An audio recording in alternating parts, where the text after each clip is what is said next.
This podcast is brought to you by Progressive.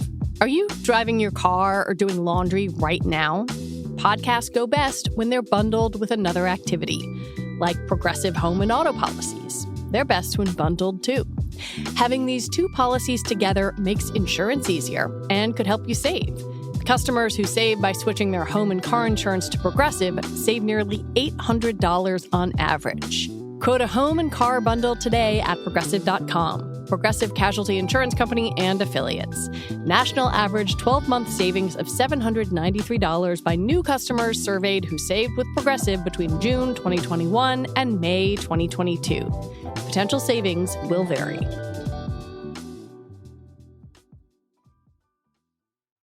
Hey, it's Lizzie. Before we get started, I just want to let you know that if you are squeamish about bugs, this show might make you itchy. Okay, you've been warned. What the actual hell is all of this on the bed? What? I'm actually gonna faint. There's no way. There is bed bugs and the bed is filthy. I don't know what to do. Goodbye, Airbnb. You won't be missed.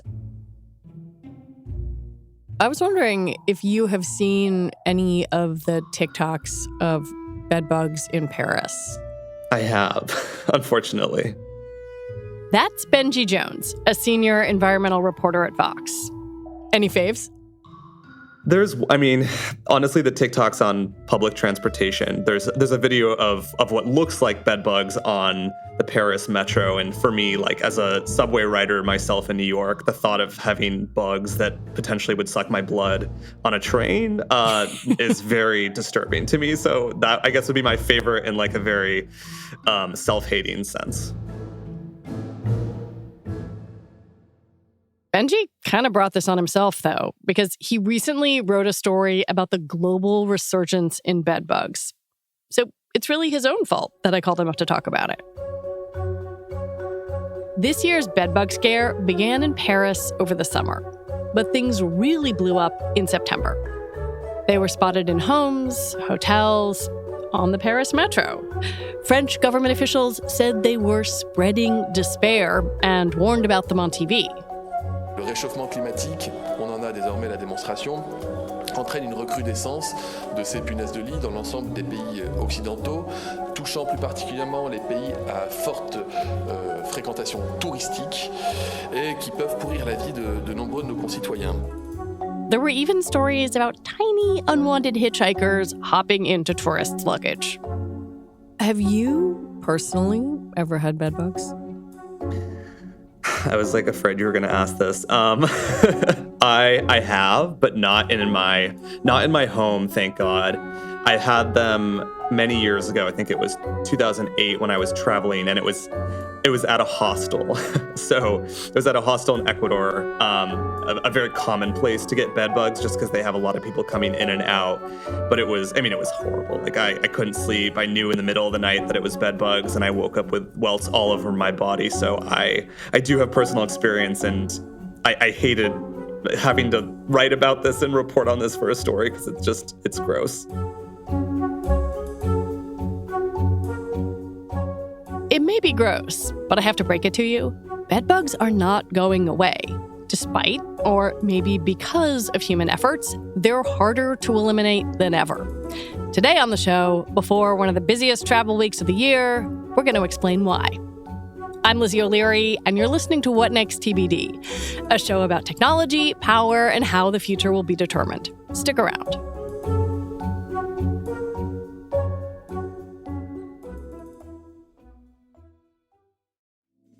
Labor strikes, climate change, your crappy office printer. What do they all have in common? Come on, it's all about money. Economics is everywhere and everything, fueling our lives, even where we least expect it.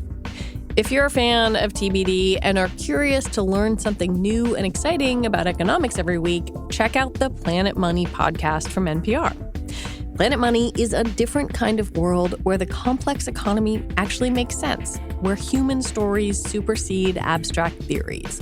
Listeners can learn, laugh, and be entertained. It's econ, down to earth. Planet Money answers some of life's burning questions. Will AI take our jobs? is fancy vodka just fancy marketing? Why are Christmas trees so darn expensive? The Planet Money team lives to tell a good story in around 30 minutes. It's econ for the rest of us. Tune in to Planet Money every week for entertaining stories and insights about how money shapes our world. Stories that can't be found anywhere else. Listen now to Planet Money from NPR, wherever you get your podcasts.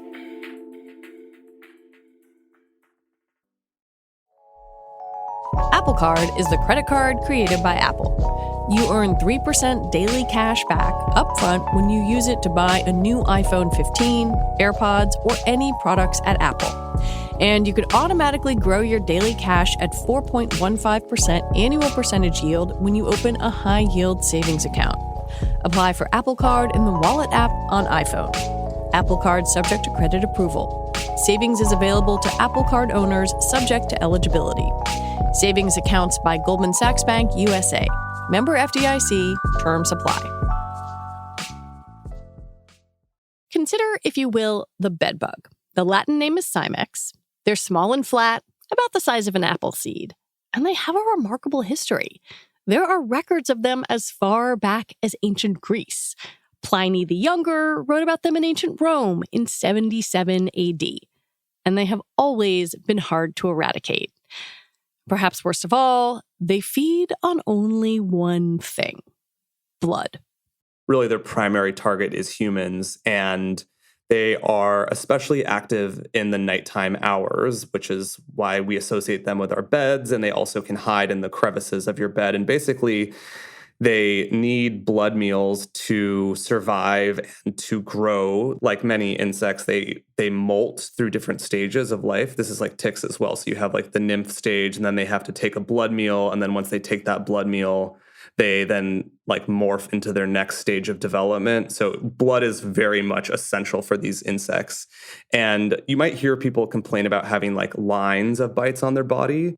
And that's because they have needle-like mouth parts, like literally like a needle to suck blood, and they need to hit a capillary, a blood vessel, in order to suck up blood. And so they will insert that needle, and if they don't find the capillary, they'll take it back out, move a little bit, and insert it again, take it back out, move again, insert it back down until they find the blood vessel to suck your blood. And that's why you might have a string of bites, because they're literally looking for your capillary. Whoa. It's like literally like having a bad nurse or something that like can't find your vein. It's like the same thing, but obviously like insidious.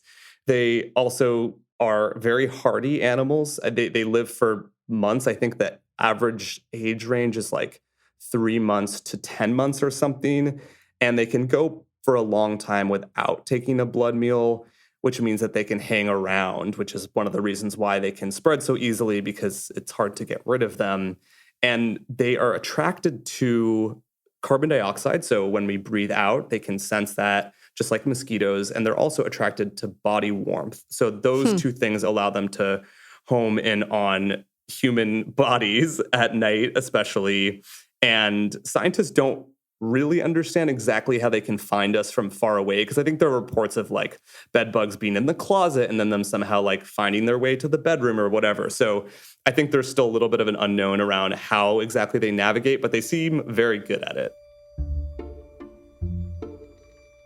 They're also very good at reproducing. Benji is going to read us an explanation from entomologists at Virginia Tech and Virginia State. And however prepared I thought I was for this description, I was not. Because when two bedbugs meet and fall in love, it is not all cafes and romantic music and bicycle rides around Paris. It is honestly horrifying. After feeding, adult bedbugs, particularly the males, are very interested in mating.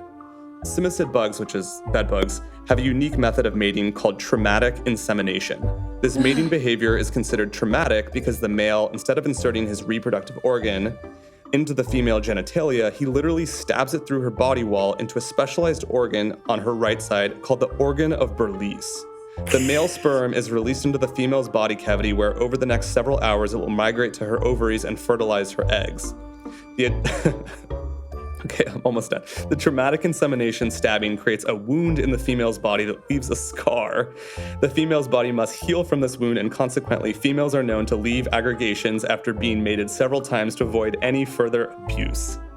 So, not romantic. Jesus Christ, man. I know, maybe the males like it or something, but it's pretty bad. So traumatic insemination, for the record, is something that you see with other animals as well. But yeah, it is a rough experience for female bedbugs out there.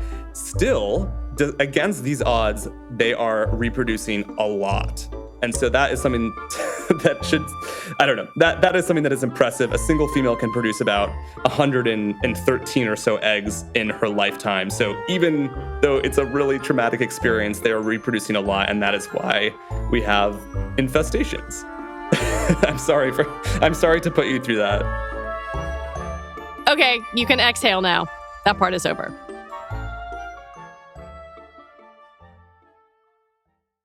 What makes them bad per se? Like, is it just that they are biting and that's gross, or do they actually spread disease?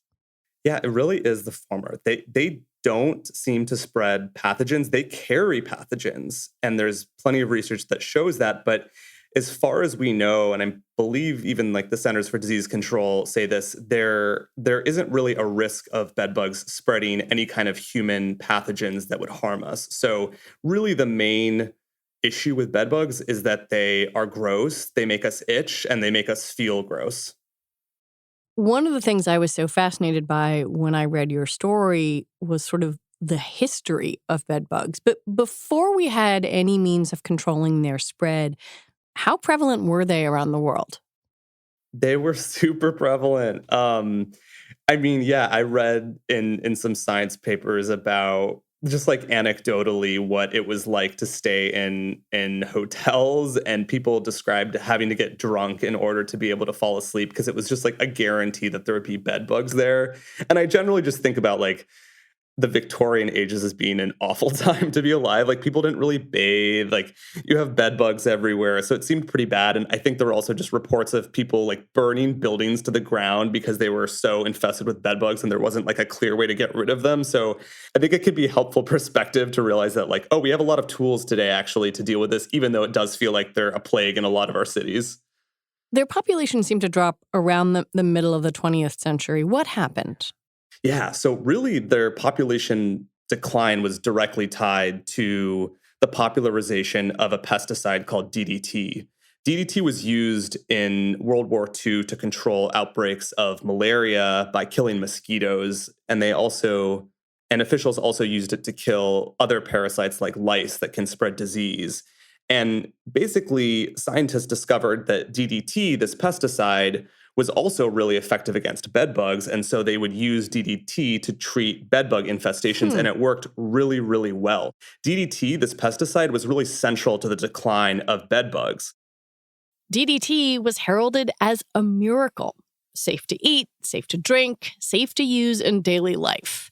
In a public health film from 1947 titled DDT versus Malaria, a successful experiment in malaria control, public health workers sprayed entire Kenyan villages with it. Buildings treated with DDT remain effective against mosquitoes for about 3 months. The Africans at first are not very impressed. Some are afraid that the DDT will poison them, while others suspect some sort of witchcraft. But like so many pesticides, DDT was later found to be dangerous to both humans and wildlife. It was banned in the US in 1972, and suddenly the leading remedy for bedbugs was gone. When DDT got banned, we had a lot of other pesticides that worked as well, like pyrethroids, which is a class of pesticides. And so the pesticides that we had were actually very effective against bedbugs, even after DDT was banned. And like when I say pesticides, it's similar to the kinds of things that you would put on crops in a field because you want to kill the insects that are eating your crops. But then what scientists discovered is that over time, in the last few decades, since essentially the 90s, bedbugs have been evolving defenses against pesticides. So they've become resistant to a lot of the over-the-counter pesticides that you can buy. So like if you go to Walmart and you want to buy bedbug control, bedbug sprays, those sprays may not be effective against today's bedbugs because they have literally evolved adaptations against those chemicals. Some of those adaptations might be they are able to produce enzymes that break down those harmful chemicals that are meant to kill them. Also, there's been research showing that bedbugs can actually learn to avoid those pesticides by, something like in the smell of them. And then there's also some research to indicate that bedbugs have evolved like stronger skin, essentially, like stronger skin is not the right term, but basically like an exoskeleton? Yeah, exactly. Thank you. The exoskeleton has gotten like stronger in bedbugs, and that helps them avoid drying out. So when you use those powders like diatomaceous earth, which are literally designed to kill things like bedbugs or cockroaches, there's some research indicating that some bedbugs at least are tolerant to drying out, are able to avoid drying out even in the face of these powders. So basically like bedbugs have become super bedbugs in a way, and it has really limited the amount of tools that we have to control them. God, that sounds so much like the way many kinds of bacteria have evolved to evade antibiotics. It's the exact same concept. Bedbugs evolve slower than bacteria just because they have slower life histories, but it's the same idea. When we come back, aren't you excited to travel for Thanksgiving now?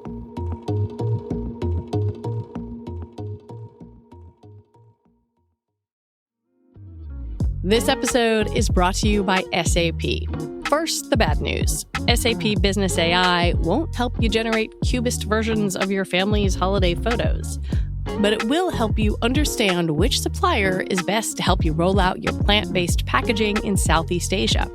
Identify the training your junior project manager needs to rise up the ranks, and automate repetitive tasks while you focus on big innovations, so you can be ready for the next opportunity. Revolutionary technology, real-world results. That's SAP Business AI.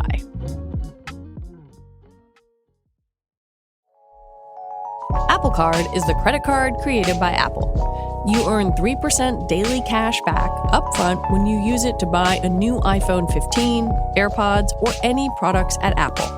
And you could automatically grow your daily cash at 4.15% annual percentage yield when you open a high-yield savings account. Apply for Apple Card in the Wallet app on iPhone. Apple Card subject to credit approval. Savings is available to Apple Card owners subject to eligibility.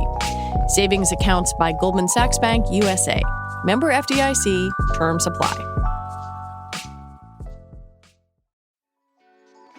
Hey, this is Mary Harris, host of Slate's daily news podcast, What Next? Slate's mission has always been to cut through the noise, boldly and provocatively. This election season and Supreme Court term are no different. Important coverage like this, though, it would not be possible without the support of our Slate Plus members. So, I'm going to invite you to join us with a special offer. You can try your first 3 months for only $15. That is $5 a month for your first 3 months of uninterrupted ad-free listening on every Slate podcast, member-exclusive episodes and segments of your favorite shows like Amicus and the Political Gabfest, and unlimited reading on the Slate site. Best of all, you'll be supporting all of Slate's independent journalism and analysis as we make sense of the news like no one else can. Sign up for Slate Plus at slate.com/podcastsplus. Again, that is 3 months for only $15. So sign up now at slate.com/podcastplus. How does travel play into all of this? Travel basically spreads bedbugs. So I think that's a really central part of the story of the rise of bedbugs, is that people are traveling more, especially after the pandemic. So when I think about the resurgence of bedbugs, yes, part of this is the story of increased tolerance to pesticides, more resistance against this key tool that we have to fight them. But yeah, we're also seeing more people living in cities. We're seeing a lot of people traveling after the pandemic. And you're also seeing this rise of Airbnb. And I think together, travel plus more people in cities plus this tolerance to pesticides is really making bedbugs have a moment right now. So let's talk about the solutions. And they seem to be kind of like on the individual level and then on the community level. I mean, Slate just ran a piece about keeping your luggage in the bathtub if you're traveling, which, yeah, sure, that totally makes sense. But that is not a population-wide solution.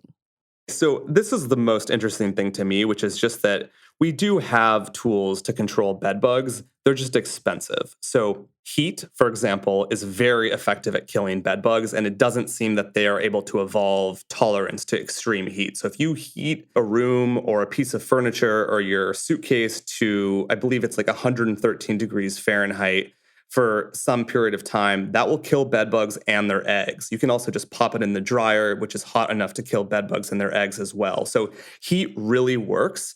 The problem is that heat is expensive if you want to have someone come into your apartment to treat your furniture or to treat a room in your apartment. Like that's thousands of dollars. It's not cheap. And there also are some chemical treatments that work. But again, you have to hire a professional exterminator to come to your place, to fumigate your apartment, to use a combination of chemicals to treat bed bugs. And the price of that can be prohibitive for a lot of folks, especially in lower income communities. And it's in those lower income communities where you see more of a bed bug problem. And one of the researchers that I talked to described this as kind of a reservoir for bed bugs. And until we make bed bug treatments more affordable or subsidize it in some way for these lower income communities, it's really hard to stamp out bed bugs like population wide. Because if you're in a city like New York, where I am, where you are, there are pockets of the city where bed bugs are a bigger problem. So even if the two of us or people who are not as low income can treat their bed bug problems, they might still spread from other parts of a city.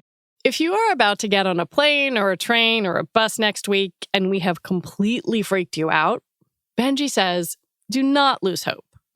I would say the number one thing to do is when you get to your hotel or wherever you're staying, check the mattress. You're not just looking for the bed bugs themselves, these appleseed size insects. You're looking for little brownish red stains because those stains indicate that there are bed bugs there. The stains, and this is very gross and I'm sorry, the stains are basically the poop of the bed bug. So they're it's really gnarly. So they're like sucking our blood at night, and then out the other end is some of the hemoglobin, and it leaves these little stains on the bed. So that's like your first big literal red flag.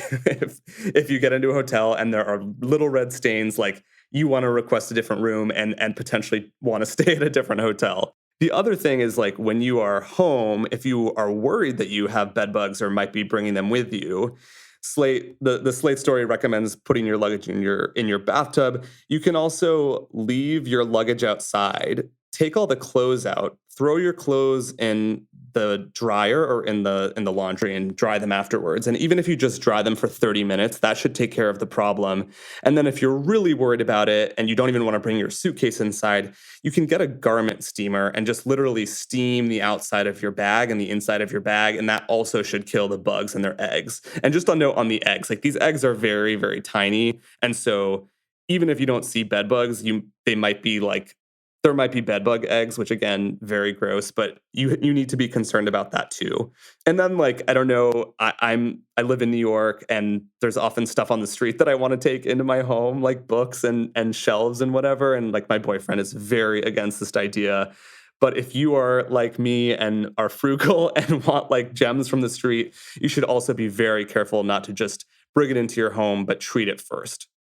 I guess I'm thinking about this, and number one, I'm itchy, but number two, I think about a mobile, interconnected society and the way we travel and interact. Does that just mean we have to accept some degree of bedbug exposure as an inevitability? I think so. I mean, I think we as a society are very intolerant to any kind of insect or animal in our human space. And I do think that we have to just get used to that being a reality that we're all experiencing. I don't think that means like welcome bedbugs into our home with open arms. But I think like the panic that happened in Paris is definitely like not on par with the scale of the problem. I think it's just easy to get scared. But yeah, in reality, like one of the consequences of globalization and the privilege of travel is that we're moving things all around. And so let's use the tools that we have. Let's try to make them available to everybody, but recognize that like at the end of the day, we're not going to completely stamp out the bedbug problem in the foreseeable future. Well, going back to where we started, which is Paris, the Olympics are coming up. That has obviously concerned the government there, but also just seems like a great big bedbug party in waiting. I know. It's like the Olympic Village for bedbugs. I think like hordes of people are a bedbug's wet dream. And so I think that it's right to be a little bit afraid if you're going to the Olympics and check your mattresses and so forth. But I also know that Paris is very aware of this problem.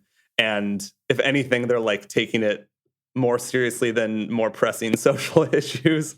So I don't think people have a lot to worry about.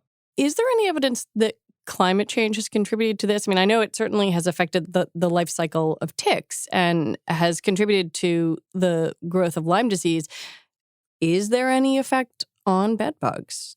It's a good question. I actually looked for this when I was writing the story, and I didn't find anything conclusive. So you're totally right. For a lot of insects, it's affecting their distribution. It means that mosquitoes can go to higher elevations. That's a big problem for wildlife in a place like Hawaii because mosquitoes are in new territories that birds have not adapted to malaria and so forth. Ticks are also expanding northward in North America because of climate change, basically like unlocking new ranges for them. When it comes to bedbugs, it's a little bit hard to say. So extreme heat and extreme cold are both bad for bedbugs. So you might see them able to withstand winters more easily in some areas because it's not so cold anymore. But on the flip side, some areas might be much hotter and that will kill them too. So I really think the jury is still out on whether they're going to increase in climate change or decline. So it's pretty hard to say at this point. And also like, I had a really hard time finding very much evidence for anything bedbug related, let alone the impacts of climate change. So I don't think this is like a particularly well-studied insect in terms of its ecology. Which is so strange, given that they've been with us for thousands of years. Yeah, and like the pest control industry is massive, and there's lots of attention on pest control methods. But in terms of the ways that they're spreading, I haven't seen very much at all.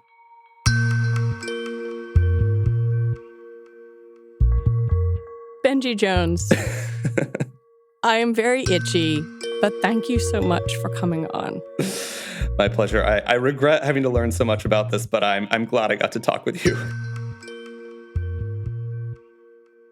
Benji Jones is a senior environmental reporter at Vox. And that is it for the show today. What Next TBD is produced by Evan Campbell, Patrick Fort, and Anna Phillips. Our show is edited by Mia Armstrong-Lopez. Alicia Montgomery is vice president of audio for Slate. TBD is part of the larger What Next family. And we're also part of Future Tense, a partnership of Slate, Arizona State University, and New America. And if you like what we are doing here, the best way to support us is to join Slate Plus. Just head on over to slate.com/whatnextplus to sign up. And a Slate Plus membership makes a lovely holiday gift. All right, we'll be back next week with more episodes. I hope you're not itchy. I'm Lizzie O'Leary. Thanks for listening.